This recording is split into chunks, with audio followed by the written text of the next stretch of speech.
నా దేవుని పిల్లలారా, ప్రభు అయిన యేసుక్రీస్తు వారి పేరట ప్రతి ఒక్కరికి శుభాభివందనాలు తెలియజేస్తా ఉన్నాను. ఈ ఉదయకాలం దేవుని వాక్యాన్ని చదువుకుందాము.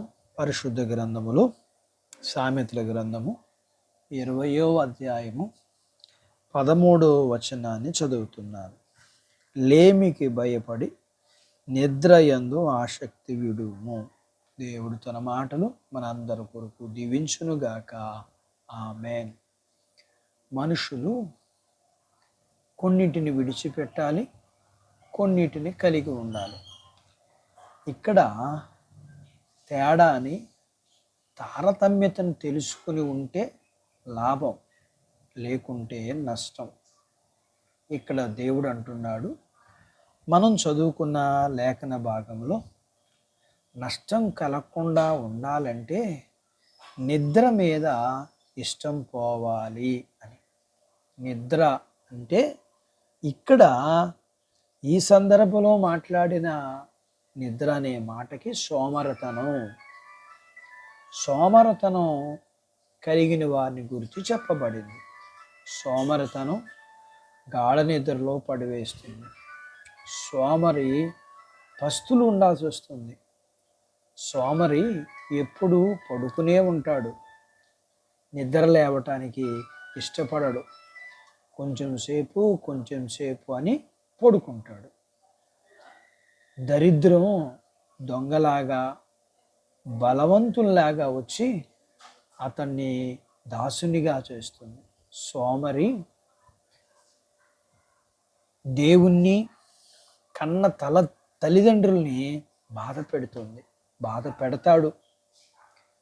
అతన్ని కోరికలు తీర్చబడవు, అతని ఇష్టం జరగదు.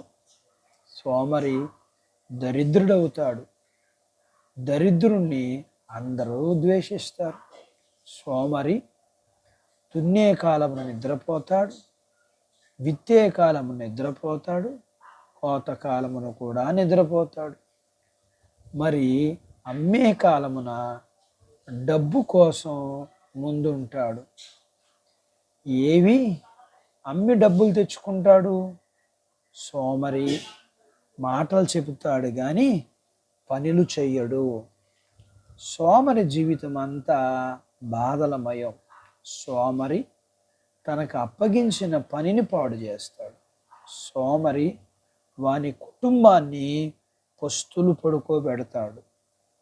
సోమరికి బట్టలు మురికిగా ఉంటాయి. సోమరి వాని బట్టలు చిరుగులు ఉంటాయి. ఆధ్యాత్మిక జీవితంలో కూడా సోమరితనం ఎంతో నష్టాన్ని తెచ్చిపెడుతుంది. అందుచేత సోమరితనము శారీరకంగా కానీ ఆధ్యాత్మికంగా కానీ అది నష్టాన్ని తెచ్చిపెడుతుంది. వాక్యం వింటున్న ప్రియమైన దేవుని బిడ్డ, నీవు శారీరక దరిద్రానికి ఆధ్యాత్మిక దరిద్రానికి నీవు నష్టపోకుండానట్లుగా దేవుడు నీతో ఉదయకాలం మాట్లాడుతున్నాడు. నీవు శారీరక ఆధ్యాత్మిక దరిద్రాన్ని భయపడి నిద్రయందు ఆసక్తి విడుము. నిద్రయందు ఆసక్తిని విడిచి దేవుడు అప్పగించిన పనిని, దేవుడిచ్చిన జీవితాన్ని నీవు శ్రద్ధగా చేసి నీవు ఆధ్యాత్మిక సంబంధమైన శారీరక సంబంధమైన దీవులకు పాత్రుడు అవ్వాలని కోరుకుంటూ అట్టి బాధ్యత దేవుడు నీకు దయచేయునుగాక.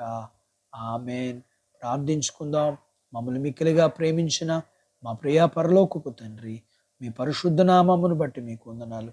వాక్యం వింటున్న మీ పిల్లల కొరకు ప్రార్థన చేస్తూ, మీ పిల్లలు సోమరితనంతో నిద్రపోయే తనం నుంచి మీ పిల్లల్ని విడిపించి, దాని వలన కలిగే శారీరక నష్టం నుంచి ఆధ్యాత్మిక నష్టం నుంచి మీ పిల్లల్ని విడిపించి, మీ పిల్లలు శారీరకంగా ఆధ్యాత్మికంగా చురుకుగా నుండి మీ పిల్లలు మీరు సిద్ధపరిచిన శారీరక ఆధ్యాత్మిక దీవెనలకు పాత్రులుగా చేయమని, వాక్యం విన్న మీ పిల్లలని, వారి కుటుంబీకుల్ని, వారి చిన్నబిడ్డల్ని, వారి యవనస్తుల్ని, వారి వృద్ధులను, వారి స్త్రీ పురుషుల్ని, వారి చదువులు, ఉద్యోగాలు, వ్యాపారాలు, పొలాలు, పశువులు మీరు దీవించమని, వారికి ఉన్న రుణాన్ని తీర్చమని, వారికి ఉన్న బలహీనతలు ముట్టమని యేసు ప్రభు వారి నామములో ఈ ప్రార్థన మీకు చేస్తున్నాను తండ్రి.